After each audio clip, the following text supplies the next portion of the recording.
લોકસભા ચૂંટણીના બીજા તબક્કાના મતદાન પહેલા આમ આદમી પાર્ટીના રાજ્યસભાના સભ્ય સંજયસિંહે વડાપ્રધાન નરેન્દ્ર મોદી અને ભારતીય જનતા પાર્ટીની કેન્દ્ર સરકાર પર આરોપ લગાવ્યો છે કે મોદી સરકારે 5G સ્પેક્ટ્રમની ફાળવણી પર મેગા કૌભાંડ કર્યું છે। નમસ્કાર, ગુજરાત જો ટીવીની સાથે હું છું મેક્ષુ ઠાકર।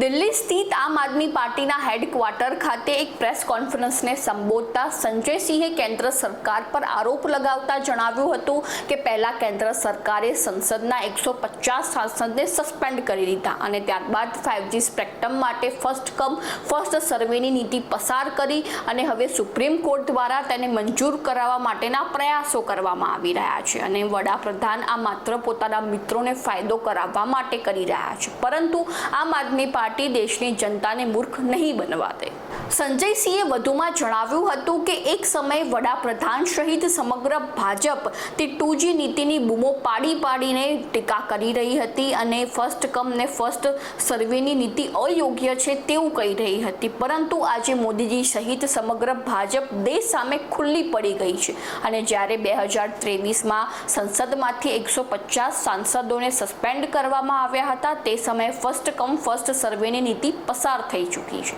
તો આવી જ નવી માહિતીને જાણવા માટે ફોલો કરો જો ટીવી મેક્ષુ ઠાકર।